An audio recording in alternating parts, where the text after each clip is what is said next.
vahiny mahafinaritra be ary rehefa matetika ry zareo no miakatra ato anatin'ny fandaharantsika dia ry zareo avy ao amin'ny firaisan'ny scoutisme eto Madagasikara. Ny eto akaiky eto misy any Mampita Iorenana dia eo akaikiny eo misy any Mialo Varijobe dia ery amin'ny sisiny ery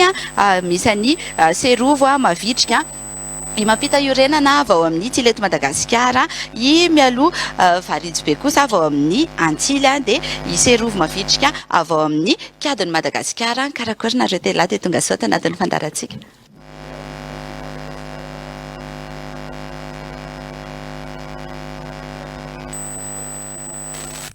Any Antily Madagasikara makalaza taona ny Iorenany tamin'ny taona 1923 teo.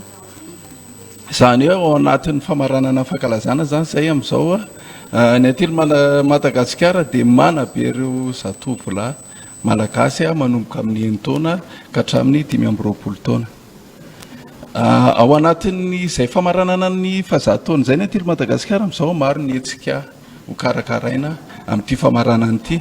Ohatra amin'izany atomboka amin'ny 22 février izao ny fametrahana vato fototra ny fankalazana ny fahazatoana ao amin'ny foibe Antily Madagasikara, misy ny lamesa izay ho atao amin'izany. Tsy adino koa satria ny Antily Madagasikara scoutisme katolika anazy dia tafiditra tsara ao anatin'ilay hoe karemy amin'izao ka misy ireo lahasa maro samihafa izay araka ny taratasina alefan'ny Papa François ho an'ny tanora sy ho an'ny fiangonana katolika amin'izao fankalazana ny karemy izao misy an'le hetsika atao mandritra ny 7 andro dia ao anatin'iny hetsika atao isan'andro iny no anaovana an'le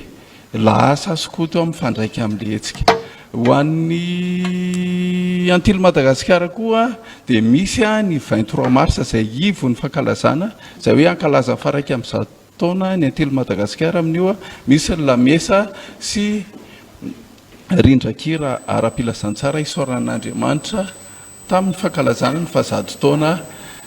Ao aorianan'izay misy ny fambolekazo izay atao eny Marliksa izay tany ny Antily Madagasikara ary koa fametrahana ny vato fototra ny centre de formation izay atao Atsoatsy. Nentin'ny Antily Madagasikara mamarana ny fankalazana fahazado taona dia misy ny lasy atao isaky ny archidiocèse any amin'ny diocèse tsirairay avy any ary koa misy ny hetsika lehibe atao any Tamatavy assemblée générale any mamaranana anazy. Mariana kofa amin'ity taona ity no hanomezana ireo maro-boninahitra ho an'ireo tompon'andraikitra na vita be tao amin'ny fikambanana na avy amin'ny fanjakana na avy amin'ny fikambanana le maro-boninahitra na koa avy amin'ny fiangonana. Toy izay ny Antily Madagasikara meko ny Madagasikara. Andao aloha hitodika kely any amin'ny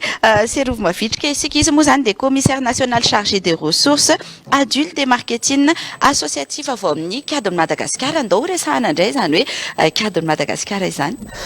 Karakory antsika jiaby. Ny Kadiny Madagasikara dia fikambanana ihany koa, fikambanana skoto izay mampiavaka azy eto Madagasikara dia sady laïque izy zany hoe tsy miankina amin'ny fiangonana, tsy manavaka filazanana, tsy manavaka fiaviana izay mitaiza ihany koa lasy vavy mitambatra. Izay zany no anisan'ny zava-dehibe izay mampiavaka ny Kadiny Madagasikara. Amin'izay le hoe misokatra ho an'ny rehetra izay dia ny Kadiny Madagasikara amin'izy tsy miankina fiangonana zany dia eny amin'ny sekolim-panjakana eny no ahitana ny toeram-pivorian'ny Kady zany fa tsy amina fiangonana tahaka an'ireto rahalahy ireto. Na izany na tsy izany dia misy ny fitaizana fanabeazana ara-pinoana izay ara-panahy moa zany izay atao anatin'ny fikambanana ary tena mitaiza ny olona ho amin'izany fitombona ara-panahy zany mihitsy ny fikambanana na dia tsy ao anatin'izay le hoe ny sehatry ny fiangonana izay aza ny fanabeazana atao. Ny Kadiny Madagasikara tao anatin'ny 3 taona lasa izay dia ny fantoka be tao anatin'ny fanofanana. Dia ao anatin'ity 3 taona ho avy ity indray dia ny fanabeazana zany hoe miditra tanteraka zany ao anatin'ilay fanatrarana n'ilay fanabeazana tsara kalitao ny kiadiny Madagasikara mandritra ny 3 taona manaraka ity izay ny teny faneva ny kiadiny Madagasikara moa izay nisafidina mandritra n'izao 3 taona hatramin'ny 2024 zao dia ny hoe hajariako meva ny manda izay niarahantsika nananga. Dia miasa ho amin'izany avokoa ny kiady rehetra manerana ny nosy nanomboka tamin'ny taona lasa izay idirana amin'izay 3 taona manaraka izay ary ny tanjona lehibe ao ambadik'izay dia no amin'ny 3 taona ho avy indray ny fanatrarana ny vinan'ny skotisma maneran-tany dia ny fampitomboana rakisa izany. Zany hoe nanofana ny kiadiny Madagasikara dia mana be amin'izao mba ahafahana manana an'izay zavatra tsara izay mba ahatonga ny fiarahamonina anana faharisihana indray iaina ao anatin'izany hoe tena fietsehana skotisma izany dia mivoatra ho amin'izay fivoarana isam-batan'olona izay zany aloha ny fifantohana. Ny kiadiny Madagasikara ihany koa dia raha atao hoe ny fotoana nanabeazana teto Madagasikara dia 100 taona zany zay fa nitondrana ny anarana hoe kiadiny Madagasikara no 70 taona nankalazana azy tamin'ny taondasa dia ilay fanabeazana amin'ny mazay 100 taona zay tahaka ny fikambanana skoto ao anatin'ny FSM amin'ny ankapobeny mihitsy dia efa amin'izay 100 taona miodikodiny eo amin'izay avokoa zany ny fikambanana rehetra. Dia io ihany koa anisan'ny zavatra anankiray izay manandanja eo masony kiadiny Madagasikara ny amin'izay le hoe everina satria efa nisy an'izay 100 taona ny arahana tamin'ny fiarahamonina malagasy sy ny fanjakana malagasy izay dia everina hoe manana faniriana ihany koa moa ny kiadiny Madagasikara zany hoe mba tafiditra amin'izay anatin'ireny hoe service na organisation d'utilité publique ireny mba hahatonga an'izay le fifamatorana amin'ny fikambanana skoto sy ny fanjakana izay ho mafimafy kokoa tahaka ny tamin'ny andron'ny repoblika voalohany andao hitotika amin'ny mampita iorenana indray ary isika vao amin'ny tilety Madagasikara inona ny azony seresana momba ny tilety Madagasikara? Ie, araka ny efa fantatsika dia nanokatra ny jobily fa 100 taona ny tilety Madagasikara ny fa 17 janoary lasa teo. Tao amin'ny Palais du Sport nanatotosantsika izany. Anatin'ny fankalazana ny tilety Madagasikara zao ka misy ny hetsika isam-bolana ho an'ity volana febroary ity dia ny 12 febroary ny anatanterahitsika azy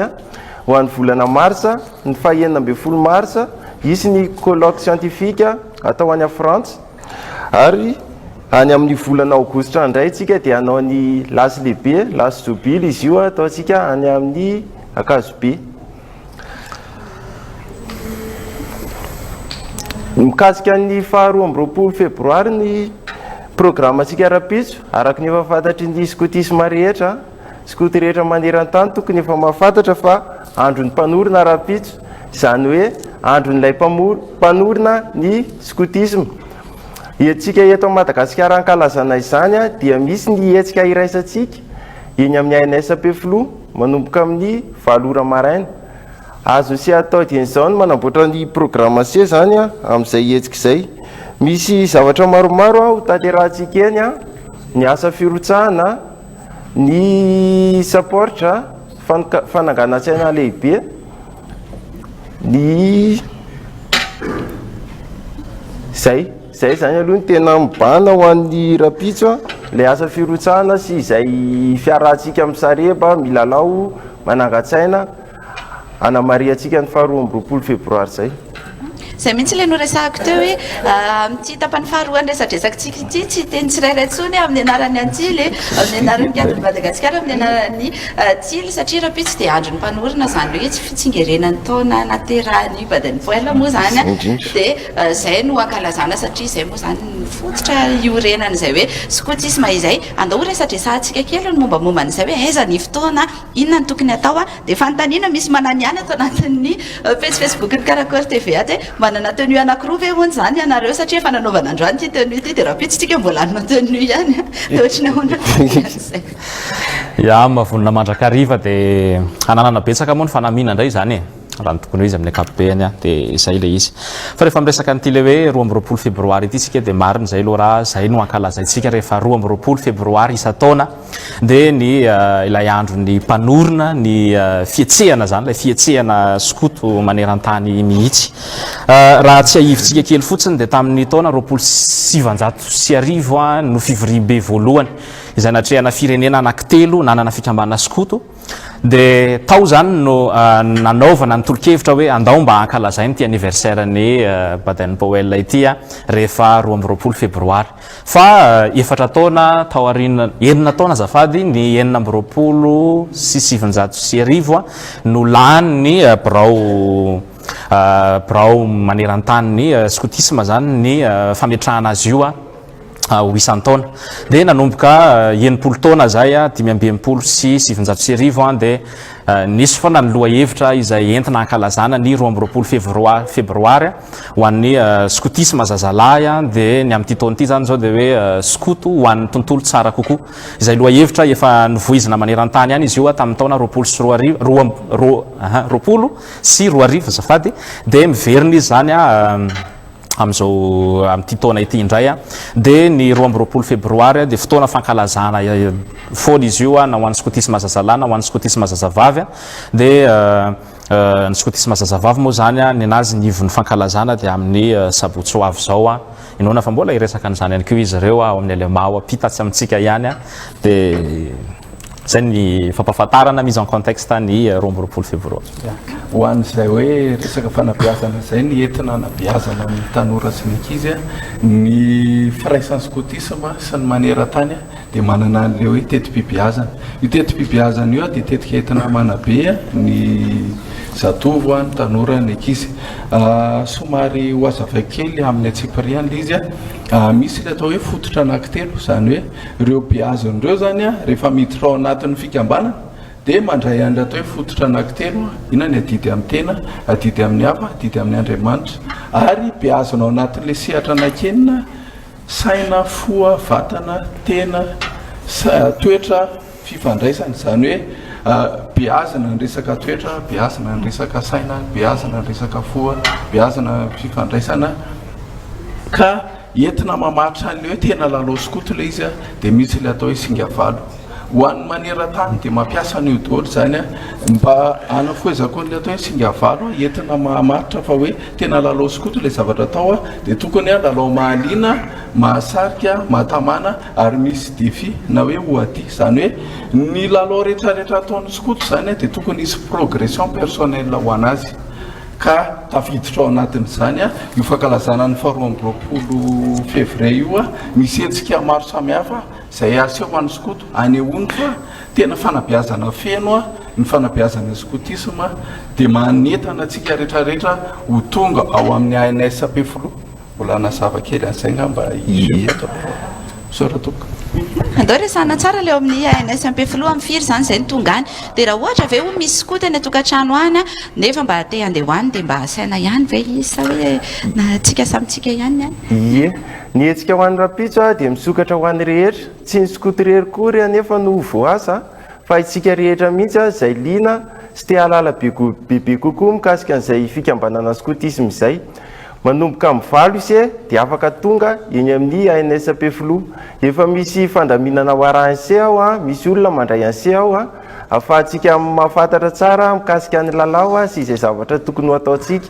ho an'ireo any atokantrano kosa nefa misy ny tsy afaka ho eny amin'ny ANS misy ny lalao anjotra karazana challenge izy io azontsika iarahana quartier vert challenge inona tsara moa le quartier vert challenge tsotra ny zavatra atao anse dioviny seny manodidina se karakarainy seny voninkazo sy izay zava-maniry eo atokantrano se alainy se sara le izy ary publien se en Facebook miaraka amin'ny hashtag quartier vert challenge zay se dia efa mandray anjara amin'ny lalao iraisantsika ho an'ny rapitso sao dia misy afatrara ny alohan'ny faranandresadresakitsika sa mbola misy zavatra diny kely ny teniny anazy ny zava-dehibe ho amin'ny fotoana tahaka ny rampitso dia ny fanamafisana orona ny fanekena izay nataon'ny skoto maneran-tany izy io dia ho an'ny firaisan'ny scotisme eto Madagasikara dia rapitso amin'ny 12 ora no anatanterahana an'izay fanavaozana ny fanekena izay natao zay na